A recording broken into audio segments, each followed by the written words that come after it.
YouTube, what's up? Back again for another daily fishing video here on Andrew Upshaw Fishing. Guys, today we are going to explain this situation. You know, I really wish I could tell you a super cool story about what happened here, but there isn't one. But the irony of what transpired through this event is something that I really hope y'all can take and learn from. I really do. This is, as much as this is a joking video, this is also a very, very serious video. So, this accident actually happened at Hartwell. I was getting into my boat and I stepped on my fender. And we've all been there before. We stepped on the curved section of the fender. Well, I stepped on that curved section and I slipped off and I fell. And I caught myself with my hand down. And I've done that so many times. I would love to say that I'm the most nimble creature out there, but I'm not. You know, accidents happen.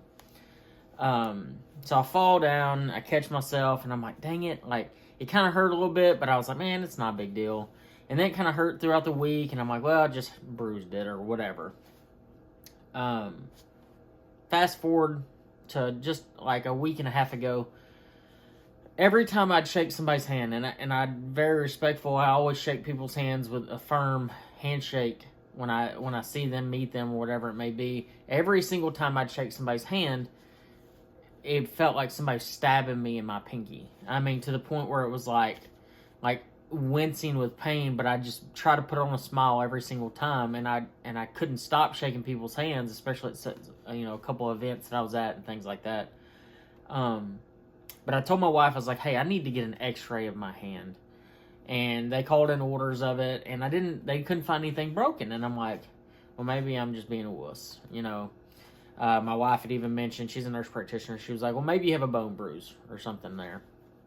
And about another week had gone by, and I was like, you know what, this hand is bothering me. Like, every single time I grip my rod, anything, it's just pain, lots of pain. And so I go, before I schedule an appointment that same day, I'm like, just look at it. Just let me know what you think. And she looks at my hand, and she's like, what's that on your hand? And I'm like, oh, that's a cut that I get every single time I'm in my boat. If I reach into my rod box in a locker, moving stuff in the back of my truck, I always nick it, and it's just never healed. It's just a cut that never healed. And she's like, well, you need to go in the doctor today anyway and just get everything checked out and make sure you're good. I'm like, okay, sounds good. Well, I go in, I talk to the nurse, I get everything kind of lined out, and I'm like, yeah, Val wanted me to get this little cut looked at. I was like, but it's like a cut, like, it's not a big deal, but my hand is really hurting, like, blah, blah, blah. And she's like, well, I don't think we're going to have to do much today, like, you probably, might have broke your knuckle or something like that. I'm like, yeah, it's not a big deal. I said, I got to be out of here by X time, because I got to go pick up Kane from school. And I was like, kind of joking around. I was like, man, I just got to be out of here by this time. Like, if I Google what's going on here, it could lead to anything from a heart attack to cancer and everything else in between. She just laughed and walked off. Always the small talk, because we always treat ourselves, it seems like. Well, the doctor comes in, and it's a doctor I trust really, really well. And he looks at my hand. He's like, I'm really glad you came in today. He said, because you needed to look at that, your pinky and all this stuff, but I just wanted to let you know you have skin cancer on the top of your hand. And, like, I can promise you could have heard a pin drop in that room. I'm like, what? What are you talking about? He said, that cut on top of your hand, that's skin cancer. I mean, like, guys, I'm 35 years old, about to be 36 next week. And I was like, holy crap, are you kidding me? Like, it was just a cut. I mean, it wasn't anything bad. It was a cut. And evidently, what I didn't know, because, gosh, I can tell you a million things I don't know. But if you get cuts like that on your hands in places that are exposed to the sun a lot, they can turn into skin cancer, because if they're not healed, if you don't do the proper maintenance as far as like Band-Aid, making sure they heal up correctly and all that kind of stuff, that's what can happen.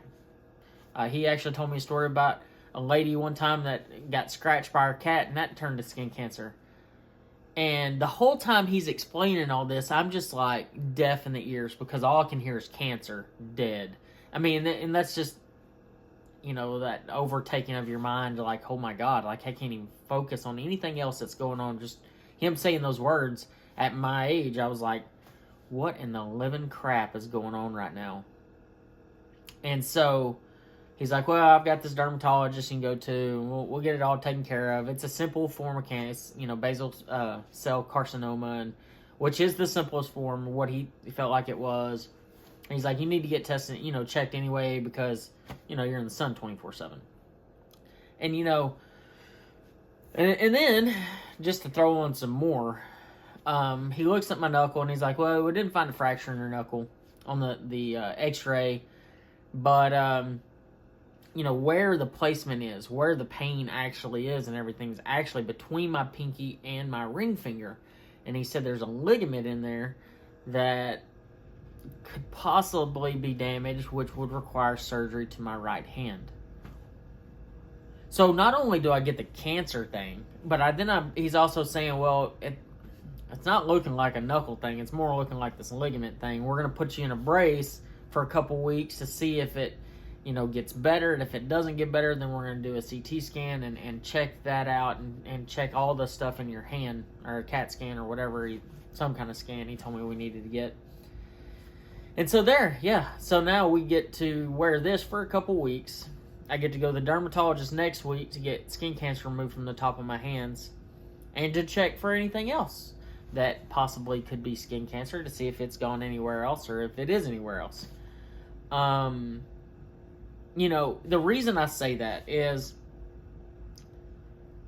I actually am pretty adamant about putting sunscreen on. I put it on my ears, I put it on my neck, I put it on my nose, I put it on my face, but I never put it on the back of my hands. This past year, I've shot a lot of TV shows for Let's Fish TV, and I've started wearing those sun gloves. And it's actually a glove company called Glacier Glove, which is a sponsor of the show.